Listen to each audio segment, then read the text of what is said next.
세 번에 걸쳐서 하나님께서는 악한 음모를 가지고 있었던 그 발람 선지자를 통해서 하나님 백성들을 축복했습니다. 세 번 했으면 많이 한 겁니다.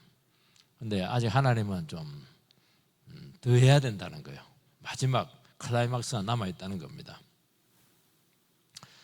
클라이막스가 뭐냐니까 성도의 미래는 축복이고 승리다. 그게 가능성이 아니고 보장되어 있다 하는 그 얘기를 하고 있는 것입니다. 우리 예수 믿는 것이 우리 죄 용서 받아 하나님 자녀 된다, 뭐 그렇게 신학적으로 생각할 필요가 없어요. 예수님 십자가와 부활은 우리의 모든 죄를 다 해결을 했습니다. 그러니까 우리를 실패하게 하고 참수하고 넘어뜨리게 할 수 있는 모든 조건을 다 없앤 거예요. 내가 더 이상 죄만 안 지며 교만하지만 않으면 우리는 무조건 축복이 오게 되어 있다는 것이죠. 그리고 제일 어려운 게 이제 죽음의 권세인데, 죽음의 권세도 물리치셨고, 또 더 무서운 존재가 눈에 보이지 않는 그 악의 세력, 마귀의 세력인데, 예수님께서는 사단의 머리를 밟아버렸어요.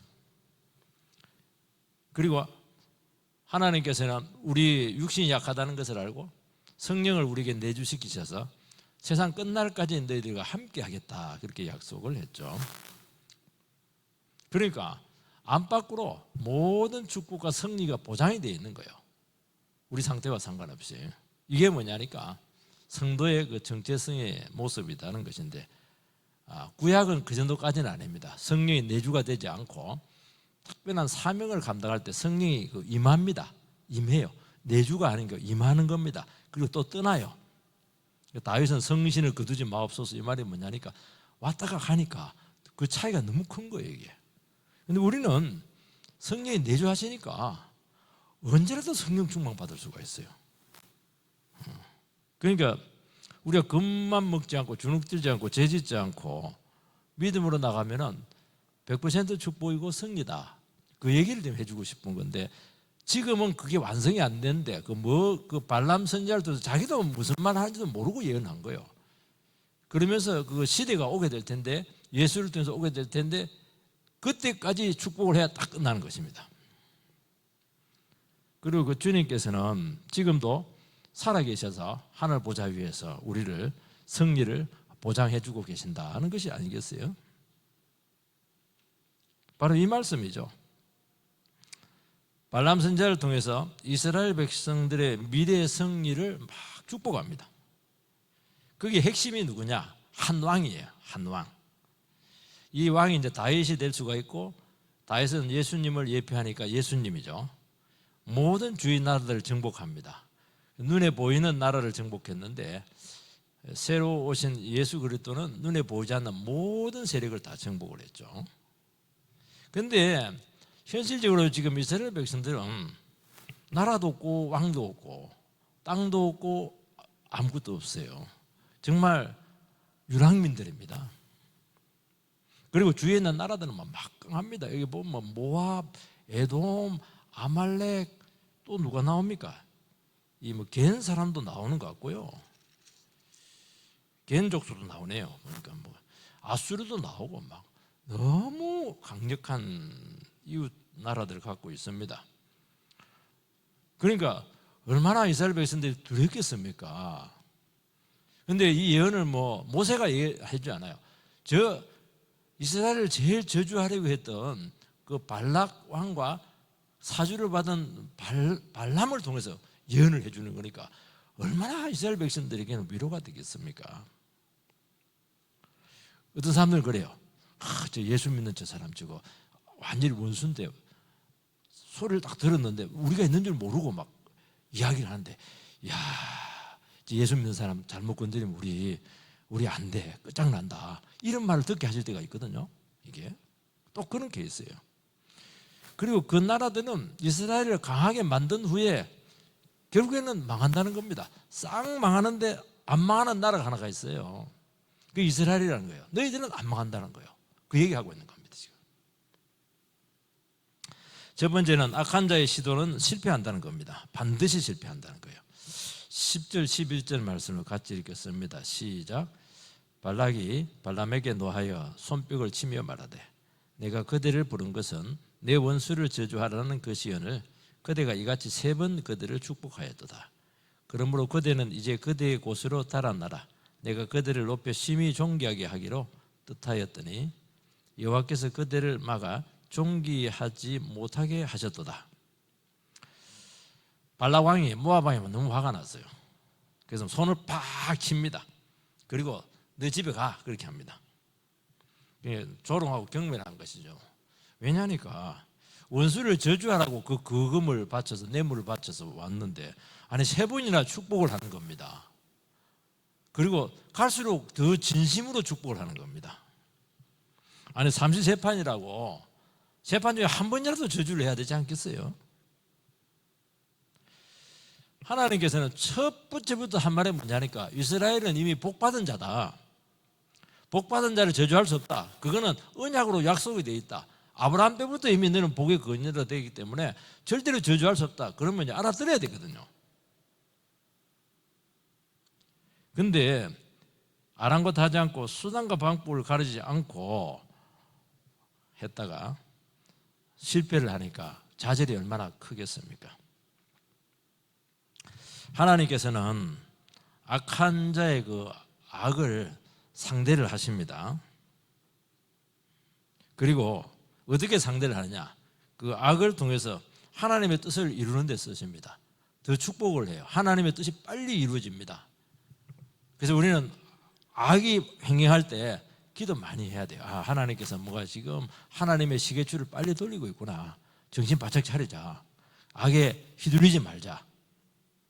굉장히 중요한 기도 제목이지 않겠어요? 지금 거의 때가 온 거예요, 지금. 그리고 그 악이 드러나야 되거든요. 악이라고 있는 것은 숨어 있으면 안 돼요. 싹 드러나가지고 덜쳐져서 마치 암덩어리처럼 드러내서 그러면서 이게 악이다 하는 것이 이미 다 드러난 거니까 녹음 다 돼 있으니까 그래서 심판받을 수밖에 없다는 것을 꼼짝없이 깨닫도록 그래서 하나님께서는 그것을 정리해 준다는 겁니다. 악을 정리를 한다는 거예요.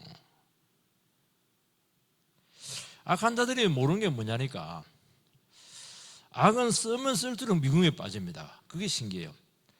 여러분 선이라고 하고 하나님 말씀이라고 하는 것은 쓰면 쓸수록 커지거든요. 그 축복으로 오거든요. 악은 신기해요. 쓰면 쓸수록 미궁에 빠지고 오리무중에 들어가게 되고 어두워지게 되고 낙심하게 되고 침체하게 되고 그게 코스입니다. 그게 점점 빠지는 거예요. 수렁에 빠지듯이. 그래서 헤어나오지를 못해요. 왜냐하니까 악을 행하는 것도 쉬운 게 아니거든요. 연구도 많이 해야 되고 투자를 많이 해야 돼요. 모압 왕이 발람에게 얼마나 많은 투자를 했겠어요. 얼마나 아까운데요. 그러니까 결국에는 이제 갈 때까지 가게 된다는 것입니다. 온갖 가문이슬로 발람 선지자를 데려왔는데 막 보기 좋게 실패를 한 겁니다. 요 정도 되면 이제 참다가 이제 본색이 드러난 거예요. 그래서 눈앞에 사라지라.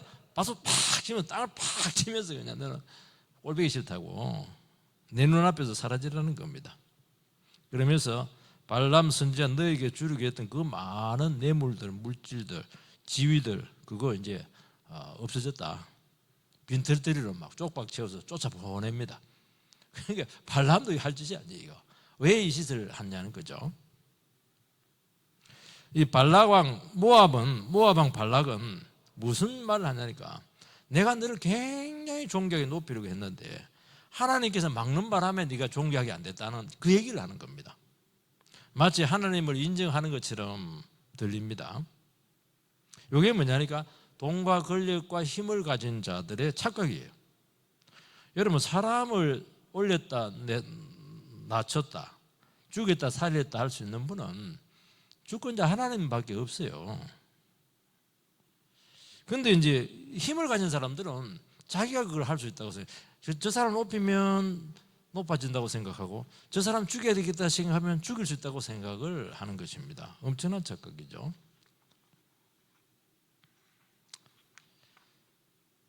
발람 선지자가 내 말 안 듣고 저주를 해야 되는데 하나님을 기쁘시게 위해서 너 얻은 건 뭐냐는 거예요. 내 기분 나쁘게 해가지고 너 얻은 건 뭐냐는 거예요. 지금 정말 세상 지위와 부귀와 모든 것을 다 얻을 수 있는 정말 절호의 기회를 가졌는데 왜 이렇게 바보짓 했냐는 거예요. 너 바보야, 그 얘기하는 겁니다. 여러분, 이게 바보냐는 거예요. 이게. 하나님 지켜준 거죠, 그것도. 여러분, 악의 도구로 쓰여서 얻은 그 지위의 혜택은 정말 무서운 독입니다. 그거는 반드시 되돌아옵니다. 그래서 이게 굉장히 무서운 유혹이에요. 여러분, 발람 선지자가 저주하면은 하나님께서 저주를 들었을까요? 안 들었을까요? 이게 이제 우리의 질문입니다. 물론 성령께서 강건지로 역사를 해서 그 하나님께서 그 축복을 하겠지만 그래도 막 내가 발람입니까? 끝까지 내가 그냥 의지적으로 저주를 하면 어떻게 됐습니까? 하나님 그 저주 안 듣습니다, 그거. 그러니까 만약에 저주를 하면 어떻게 되느냐? 하나님께서 발람을 쳐버려요. 때리는 거예요. 그걸 아는 거예요, 이게. 그러니까 발람이 저주를 가면 못해 무서워가지고. 왜냐하면 내가 어찌 될지 모르거든요. 그러니까 이제 모압왕 같은 경우에는 계약이 되어 있는 거니까 뭐 돈 안 받으면 돼요. 그런데 하나님께 쳐버리는 것은 이거는 정말 심각한 거거든요.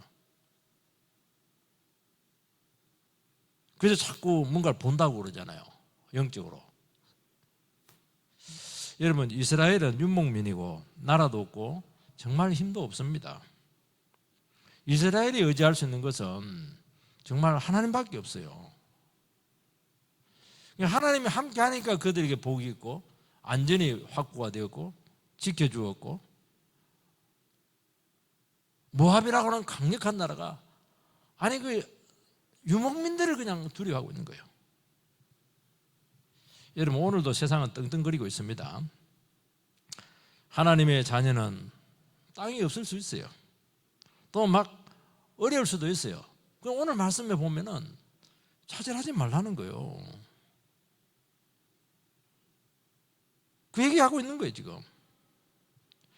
우리는 뭘 생각해야 되냐니까 하나님께서 나를 택하시고 하나님께서 나를 자녀로 불렀다는 겁니다. 그게 답이에요. 내가 뭐 유랑민으로 있든 좋은 집에 있든 아니면 뭐 확보된 지위에 있든 그거는 하나님 손 안에 있는 거예요. 하나님께 이렇든 저렇든지 간에 하나님께서 함께 하시고 지켰다는 거예요. 그것은 왜 그러냐니까 자녀로 불렀다는 거예요. 이게 택해서 불렀다는 거예요. 우리가 교만할 필요는 없지만은 영적인 자긍심을 가질 필요는 있다는 거예요. 우리가 이것을 자꾸 잃어버릴 때가 참 많거든요. 하나님께서 나를 택해서 하나님 자녀 삼았다는 거예요. 병들었든지 가난하든지 중요한 것은 내가 어떤 처지였든지 간에 하나님께서 나를 택해서 아니 찍어가지고 하나님께서 나를 택했다니까요. 찍어가지고 택했다는 것은 세상 끝까지 쫓아가서 너와 함께하고 지켜주겠다는 거 아니겠어요?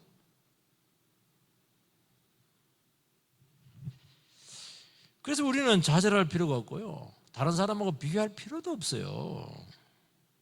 우리는 자꾸 눈에 보이는 것만 바라보면서 없다, 못한다, 힘들다. 이게 이제 입에 달고 있습니다. 그리 하지 말라는 거예요. 우리가 얼마나 복을 많이 받았으면 하나님께서 택했다고 그렇게 했겠습니까? 요즘도요, 결혼 잘하면 막 그냥 공짜로 많은 걸 얻을 수가 있어요. 근데 하나님께서 택한 거예요. 여러분, 이 세상에서 제일 강력한 관계가 우리는 출생 관계라고 생각하는데 안 그래요. 피가 아닙니다. 피보다 훨씬 더 강한 관계가 이게 택한 거예요. 택했다는 거예요. 그래서 하나님께서는 택한 종 이렇게 하잖아요. 그건 뭐냐니까 하나님께 그 택한 사람에게 모든 걸 다 준다는 거예요. 제일 강해서 부부는 이제 무촌이잖아요. 왜냐하니까 부부는 선택 관계예요. 선택. 자식은 일촌이에요. 문제는 뭐냐니까 우리가 택할 만한 그릇이 되느냐는 것인데 그렇지가 않다는 것입니다. 근데 이유가 없이 하나님께서 택해서 사랑이나 사랑은 다 주고 복이란 복은 다 주었다는 거예요. 우리나라를 택할 이유가 어디 있습니까? 우리나라가 뭐 죄가 없어요? 우리나라에 뭐 대단한 게 뭐가 있습니까? 아무것도 없잖아요.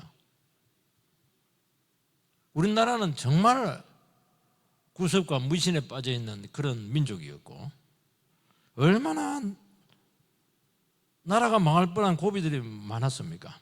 근데 하나님께서 사랑하기로 한 거예요.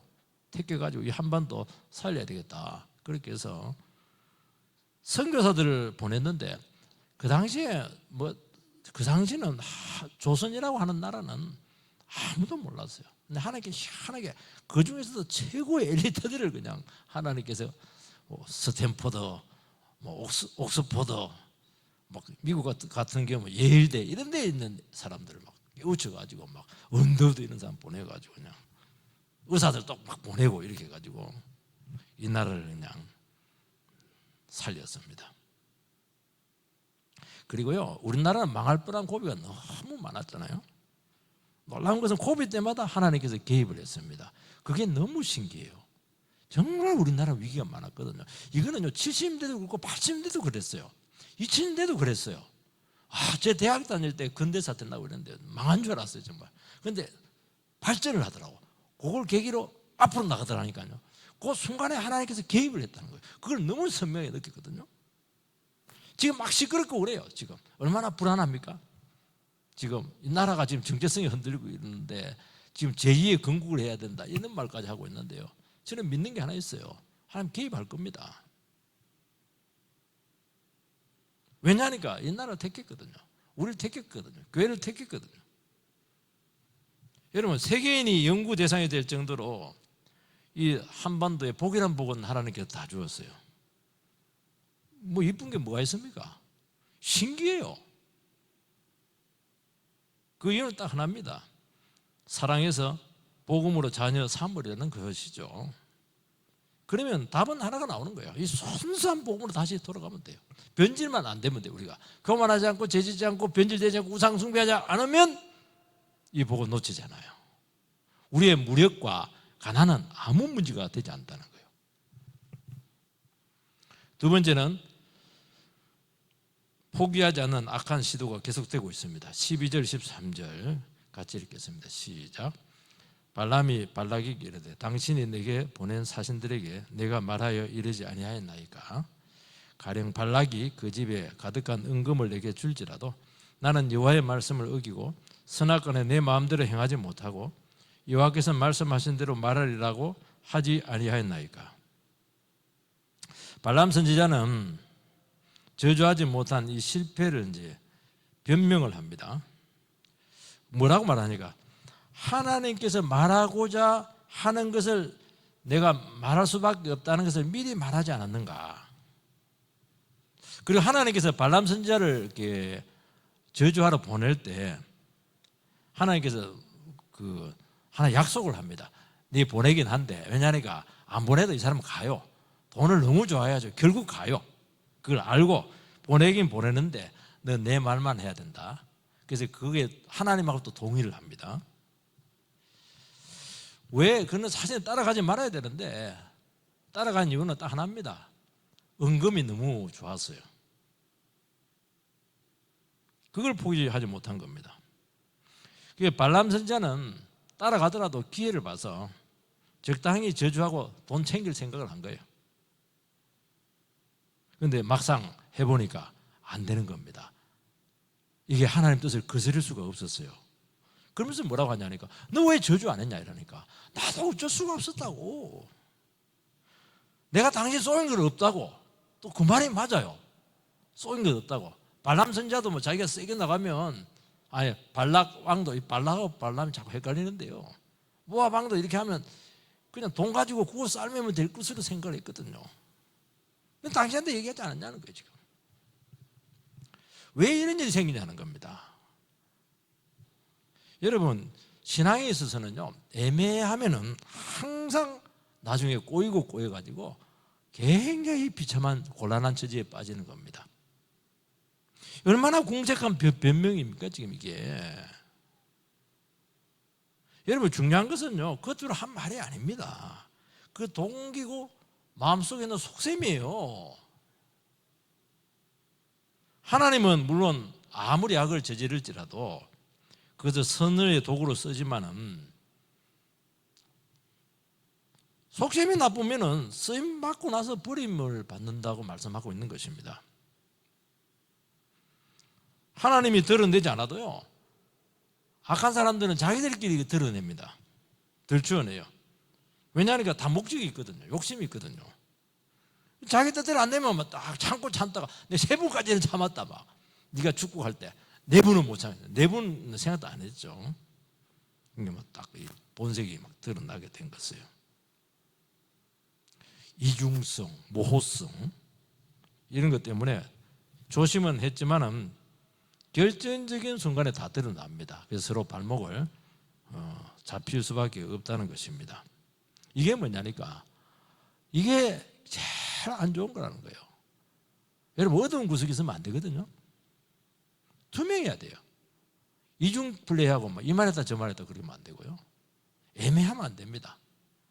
애매하면 마귀가요 그거 가지고 막 장난을 많이 칩니다. 지금 발람 선지자가 하나님 말씀대로 됩니다. 하나님은 어겨서는 안 됩니다. 정의가 어떻습니다. 거해가 어떻습니다. 그는 아무리 좋은 말해도 하나님 안 속습니다. 너 돈이잖아. 딱 한마디 끝나는 거예요. 너 돈 때문에 그거 하고 있잖아 지금. 네 본심은 돈이잖아. 네 돈 때문에 지금 본심을 속이고 있잖아 지금. 뭐 두 말이 필요 없어요. 한마디로 끝나는 거예요. 여러분 돈이 영혼을 속였다는 거예요. 그렇지 않은 데는 이 부분에 대해서 정직해야 됩니다. 이 기도 많이 해야 되거든요. 이거 결국 네 마음속에 욕심이잖아. 그거 아니겠어요? 기독교는요 한마디로 표현하면 욕심을 어떻게 통제하느냐는 겁니다. 그것 때문에 십자가 예수님께 돌아가셨거든요. 그 욕심의 문제예요. 여러분 설교를 했는데 제가 얘기하면 복음을 설교했다 그러는데 뭐 좋은 얘기 많이 할 수가 있어요. 근데 욕심의 문제를 안 다루면은 그거는 진정한 복음 아닙니다. 그 복음은 욕심의 문제를 달아주는 거예요. 십계명 중에 제일 마지막 탐욕에 대한 문제인데 우상 숭배라고 되어 있거든요. 그래서 그렇지 않은 데는 돈에 흔들리지 않아야 된다는 거예요. 14절 말씀을 같이 읽겠습니다. 시작. 이제 나는 내 백성에게로 돌아가거니와 들으소서. 내가 이 백성이 후일에 당신의 백성에게 어떻게 할지를 당신에게 말하리다 하고 예언하여 이르기를. 모압 왕이 가라 이라 부르니까 돌아가겠다 이렇게 합니다. 쪽박차고. 원하는 대로 해주지는 못했지만은 돌아가면서 내가 당신에게 몇 가지를 내가 가르쳐 주겠다. 그 얘기를 합니다. 그냥 하라 하면 가면 될 텐데. 그 이유는 뭐냐니까 너무 왕이 화를 내니까 좀 그 화를 좀 달래려고 한 겁니다. 그래서 무슨 얘기를 하냐가 쭉 뒤에 나오거든요. 무슨 얘기를 하냐니까 주위에 있는 나라들 아까 얘기한 대로 모압, 에돔, 그다음에 개인 족속들, 아수르 이런 주위 나라들에 대한 예언을 합니다. 여러분요 주위 나라들이 그 사람들은 모르지만 내가 그 비밀을 알고 있으면 굉장히 편안하거든요. 안심이 되거든요. 정보를 많이 갖고 있는 사람들은 굉장히 힘이 있는 거예요. 그래서 그렇게 하면서라도 모압 왕을 좀 마음을 풀어주려고 한 것입니다. 그리고 이스라엘 백성이 모압이 이제 발락 왕이니까 모압과의 관계에서 이루어질 그 나쁜 일들을 말합니다. 나쁜 일들을 말하는 거예요. 뭐라고 하니까 이 끝에서 저 끝까지 17절에 보면은요 모압을 이쪽에서 저쪽까지 쳐서 무찌르고 싹쓸이 한다는 거예요. 쉽게 말해서 싹 치겠다는 거예요. 그러니까 모압이 망한다는 겁니다. 다윗 때 일단은 한번 꺾겠죠. 아니 그러면 모압에 대한 불길한 예언을 한 것 아니겠어요? 이 말을 해주는 이유는 뭐냐니까 지금은 괜찮다는 거예요. 그건 한참 후의 일이니까 지금 두려워하지 마세요. 당신 때는 괜찮다고.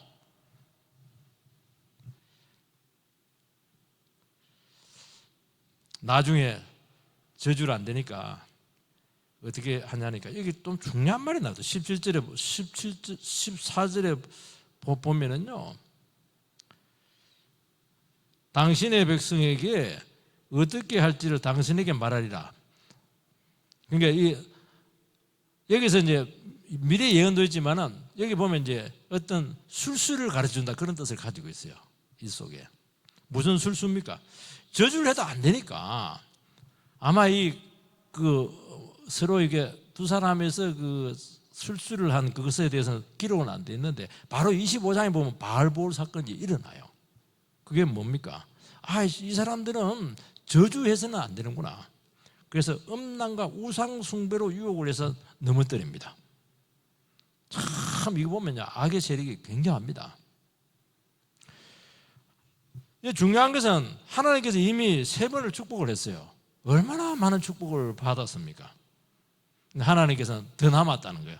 내가 너희들 더 축복해 줄게. 그 축복이 뭡니까? 미래까지 축복을 해주겠다는 거예요. 이걸 바라보면서 지금까지 축복한 것도 대단한데 하나님 너무 편협한 분 아니세요? 3번 축복했으면 되지 뭐가 남았다고. 이제 축복할 마음도 없는데 잘한 것도 없는데 왜 이렇게 축복을 많이 하는 거예요? 하나님께서는 택한 백성들에게 복을 주어서 영원히 축복 속에 살게 하겠다. 미래까지 보장해야 되거든요. 여러분요, 지금 문제는 뭐냐니까 지금은 잘 살아요. 지금 축복 받았어요. 지금 건강해요. 근데 우리의 문제는 뭐냐니까 미래에 대한 불안이 너무 많다는 거예요. 미래에 어떻게 될까? 요즘 왜 애들을 왜 안 낳죠? 우리 미래 세대가 불안한 거예요. 우리가 이렇게 힘든데 이 미래 세대는 얼마나 힘들게 살 것인가. 그래서 자녀를 낳지를 않아요. 아무리 낳아도. 우리 서목사님은 너무 믿음이 좋아가지고 오늘 공부합니다. 아들 넷인데 뱃속에 지금 쌍둥이 딸이 지금 자라고 있어요. 기도 많이 해주세요. 이거는 굉장한 복이에요. 나는 설마 거기서 출산이 될 줄 내 꿈에도 몰랐네. 하나님 참 신기해. 믿음이 있어야 돼. 그거 미래 걱정 안 하잖아요. 지금 미래 걱정 안 하잖아요. 제가 걱정이 한 번씩 될 때가 있어요. 참 하나님 신기해.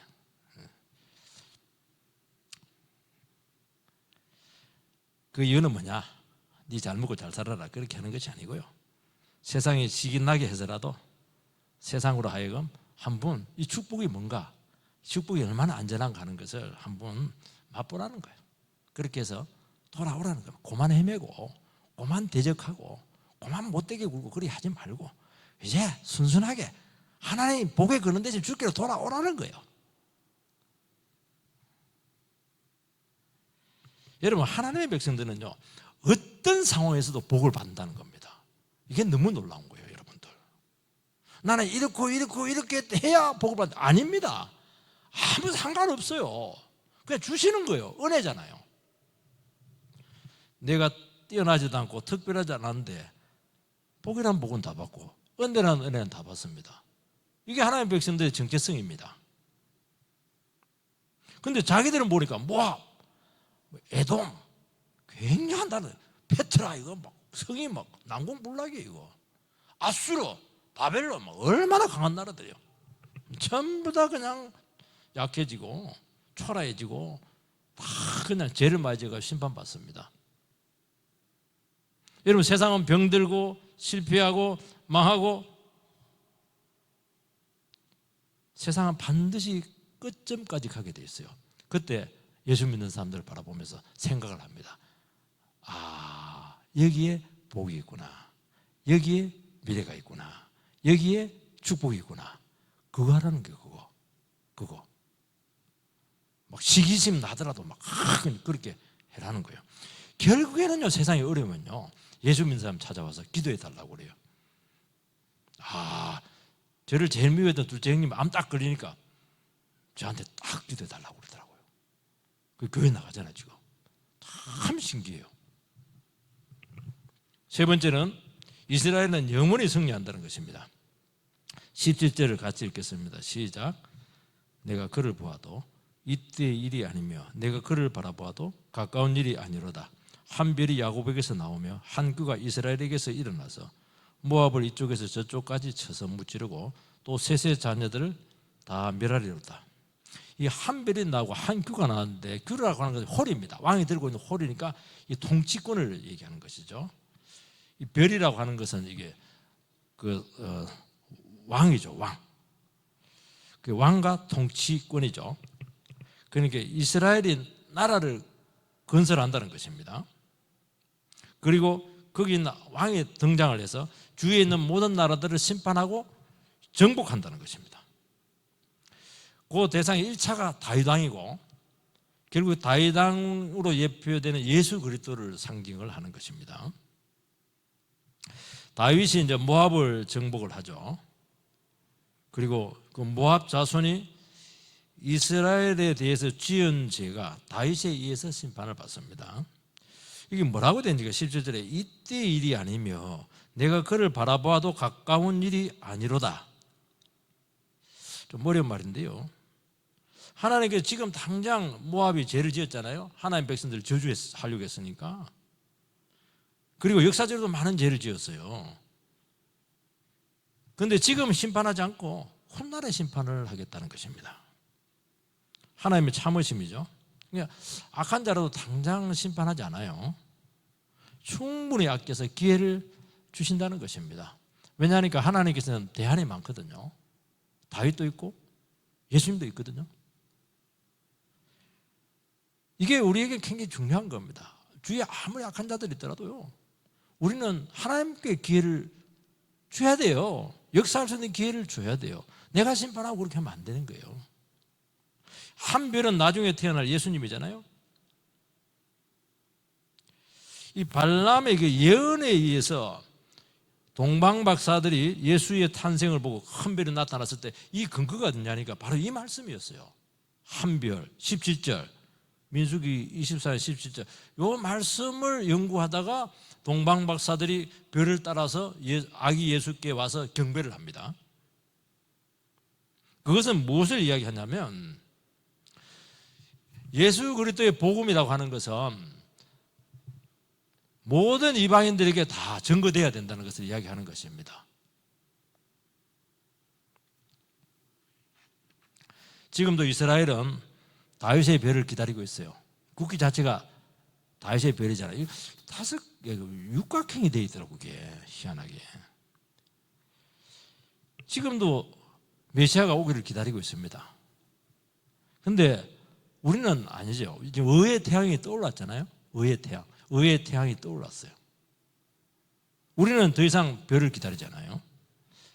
의의 태양이 뭔가 예수님이죠. 예수님을 통해서 모든 진리가 다 드러나게 되고 구원이 이루어지게 된 거죠. 예수님도 그랬어요. 내가 있을 때는 낮이다. 내가 없을 때는 밤이다. 예수님이 함께 있을 때는 낮이에요. 빛 가운데 너희들이 나와 함께 걸어갈 수가 있다는 것입니다. 이런 발람 선지자는 자기도 모르는 예언을 했고 그 예언이 그대로 이루어졌습니다. 그 예언이 무엇이죠? 메시아에 대한 예언이었고 하나님께서 우리를 끝까지 떠나지 않겠다는 것이고 완전한 승리를 약속을 했고 미래를 축복으로 보장해 주겠다는 것입니다. 이게 뭐냐니까 하나님께 주신 이스라엘에 대한 축복이에요. 이걸 바라보면서 우리는 뭘 생각해야 되냐면 이 하나님에 속한 것이 귀하고 하나님과 함께하는 것이 이렇게 중요하다는 거예요. 여러분들, 하나님 눈에 보이지 않잖아요. 그렇지만 하나님과 함께하고 있는 그 이스라엘 백성들이 주위에 있는 나라들에게는 굉장히 중요하다는 거예요. 이게. 하나님 눈에 안 보이지만 이 교회가 굉장히 중요하고 예수 믿는 사람들이 굉장히 중요하다는 거예요.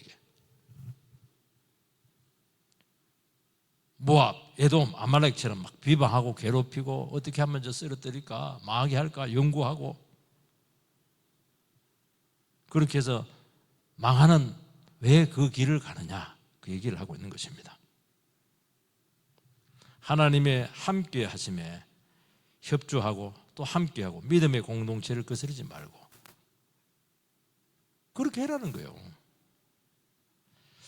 여러분, 세상이 이스라엘만 환대만 해도 복을 받아요. 여러분, 기근 때 사렙다 과부가 지금 그 떡 밀가루 한 움큼하고 그거 먹고 기름 한 방울 해가지고 먹고 죽으려 했는데 그건 내놔라는 거예요. 세상에 간에 벼룩에 간을 빼먹지 그거 먹고 아들하고 죽으려 하는데 그건 내놔라는 거예요. 근데 이 사렙다 과부가 그건 내놔요. 그래서 계속 기름이 나와요. 그리고 아들 죽었는데 또 살아나요. 하나님 그런 분이세요. 환대만 해도 같이 복을 주겠다는 거예요, 그게. 근데 왜 저주하면서 살고 있냐? 왜 미워하냐? 왜 끌어내리려고 하냐? 왜 저주하려고 무너지게 하고 연구하고 있냐? 그 책임을 어떻게 지려고 그래? 지금 그 얘기를 하고 있는 것입니다. 예수님께서는 작은 소작에 물, 냉수 한 그릇 떠준 것도 다 기억한다고 그랬잖아요. 맞지? 예수 믿을 거고 인생 한번 살아가는데 왜 저주하면서 살고 말지? 형통하고 베풀고 기쁘고 웃어주고 이왕이면 감사하고 그렇게 살아야죠.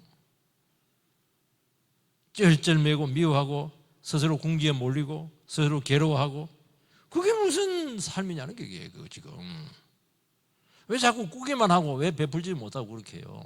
돈 많이 벌으세요. 자꾸 베풀어 주세요. 얼마나 감사한 일인데요. 꾸는 사람들은 항상 꾸는 거예요. 베푸는 사람들은 계속 베풀어요. 왜냐하니까 하나님 기뻐하시는 일이잖아요. 계속 베풀도록 해주겠다는 거예요. 마인드가 좀 마인드가 지금 이게 어차피 지고 갈 것 같으면 십자가 기쁨으로 지나는 것입니다. 어둠이 아니고 빛으로 가라고 말하는 거예요. 하나만 하고 끝내겠어요. 18절 같이 읽겠습니다. 시작. 그의 원수 에돔은 그들의 유산이 되며 그의 원수 세일은 그들의 유산이 되고 그와 동시에 이스라엘은 용감히 행동하리로다. 에돔은 이스라엘과 가장 가까운 친척이면서도 끝까지 괴롭히는 가시 노릇을 했습니다. 이스라엘이 가시에 다 이거 꿀에 박혀가지고 이거 뺄 수가 없어요.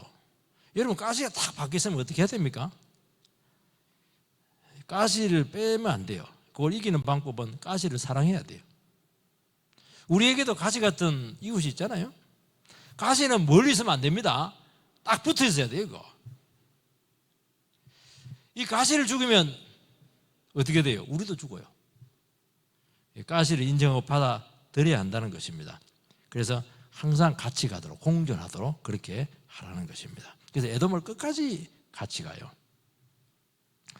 가시를 통해서 우리가 변하고 성숙할 수가 있거든요. 그리고 나중에 가시도 바뀝니다. 가시가 동력자가 될 때가 올 수 있다는 거예요. 이 가시를 회피하면은 회피할 수 있을까요? 저 사람 저 가시 어디 안 가나? 그러면 더 강한 가시가 온다니까요, 여러분들. 내가 그 떠나면 가시가 따라와요. 그거 하면 또 새로운 가시가 있어요. 여러분, 그래야 되는 게 아니에요. 내 마음을 바꿔야 돼요. 이기려고 할 것이 아니고 어떻게 하든지 함께 같이 가도록 그렇게 마음을 단단히 먹어야 돼요. 그러면 가시도 부드러워지고요. 나중에 서로 기도해 주는 사이가 됩니다. 늘 입만 벌리면 시험에 욕심나게 이렇게 된 며느리가 그러면 그럴수록 더 괴롭힙니다. 그 시어머니가. 우리 시어머니도 얘기하는 거 아닙니다. 예를 든 겁니다. 이해를 해 주시기 바랍니다. 근데 그래, 이분도 수고 많이 했고 고생 많이 했고 그 귀한 자식 키워가지고 내한테 맡겨놨으니까 얼마나 어설플까, 얼마나 걱정될까. 인정하자. 그러면 누가 뭔지 아냐니까 시어머니가 뭔지 알아요. 잘해줍니다. 먹을 것도 주고 이렇게 하는 거예요. 내가 풀어야 돼요. 내가 풀면 가시는 약해지는 것입니다. 그런 식으로 상대를 하라는 거예요. 오늘 보면 아말렉도 나와요. 오늘 우리 시간 주님 안에서 우리 자신들을 다시 한 번 더 돌아보기를 바라고 아름다운 모습을 주님 앞에서 다시 한 번 더 회복되기를 주의 이름으로 축원드립니다.